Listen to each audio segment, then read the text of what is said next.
If you have just entered the 3rd sea, or if you're already in the 3rd sea but don't know what to do, you clicked on the right video.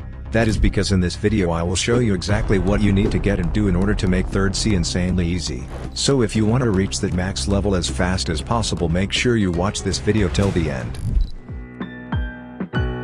I will assume that your primary goal upon reaching the 3rd sea is getting that max level. So, knowing which quest givers you should more focus on will be crucial because not all of them are same. You can use the compass as a general rule, but later on in the video I will show you a method which will make things much better, so keep watching. Most players will focus mostly on accessories because they think that's the most important thing.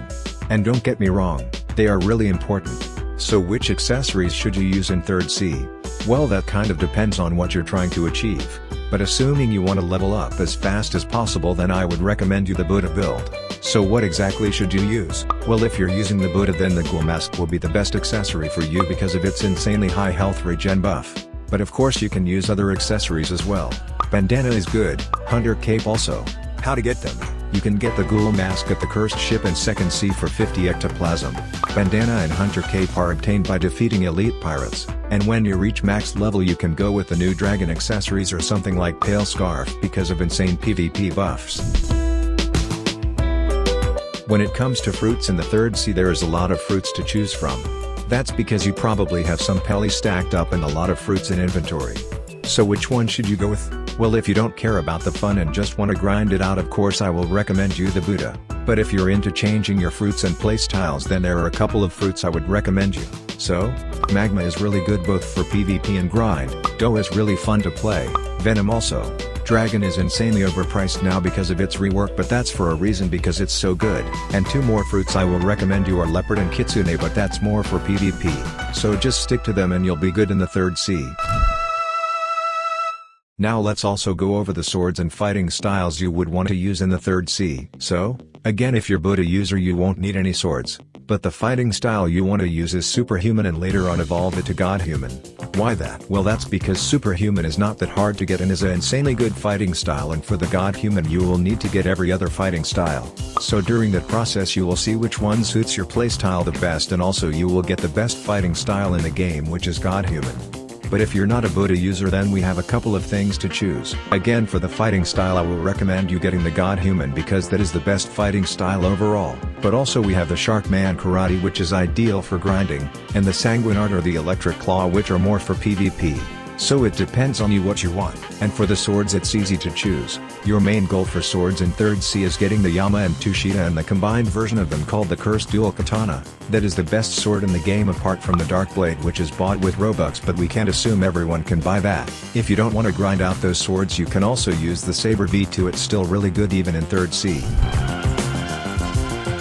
One of the most important enemies in 3rd sea are the elite pirates. They are one of those things that you have to grind on a daily basis to get all out of them. What do they actually give? Well, they are actually part of the Yama obtainment process. Also they will drop you a God's Chalice, which is required for spawning the Ripindra boss. Also they can drop Hunter Cape or a Bandana, which I already told you that are really good accessories. How to find them? You have to go to the Elite Hunter NPC who will tell you where you can find these elite pirates. You have to be fast though because there is a high chance that someone else is also hunting them down on the server. They have a certain respawn cooldown, so you don't want to miss out on even one elite pirate. You already know how important the observation Haki really is. I mean, you were literally invincible for a couple of hits. So when you have an ability like that you should definitely aim to improve it somehow. Well, in the 3rd sea you can and should do just that, get the observation Haki V2. How to do that? Well, you have to be level 1800, have 5k exp of instinct and have the musketeer hat. Then you have to complete the hungry man's quest and buy the instinct V2 for 5 million pelly. What are the improvements? It will allow you to see other players' energy, health and items, which is insanely useful in PvP. And also you will have clearer vision, which is of course helpful. So make sure you get it as fast as possible.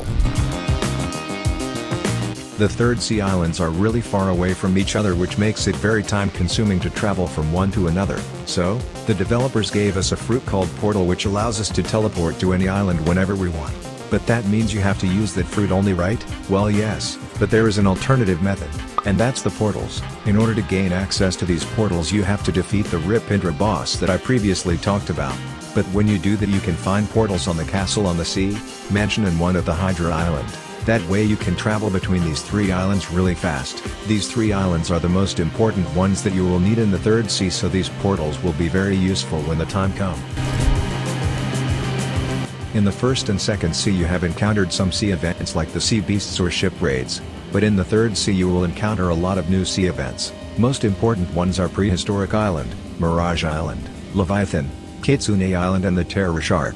So what are those? Well, those sea events are part of the new updates that came in the Blox fruits, and they are required for obtaining the items that came in those updates. So for example, Mirage Island is required for the race V4, Prehistoric Island is for the Draco race and so on. But that's a lot of things to take on at once. So what should you know right away? Well, at the left side of your screen you can find the danger meter, which tells you which danger zone you're in. Most of these important sea events happen at the highest danger level, which is the 6th. The danger levels increase the more you sail away from the islands, so just go there and you should find some of those interesting sea events that are special for third sea. And yeah, there are some other little things you will find out yourself, but we covered most of the important stuff. And just like I promised, here is the level guide that will benefit you a lot. So thank you so much for watching, and I will see you soon.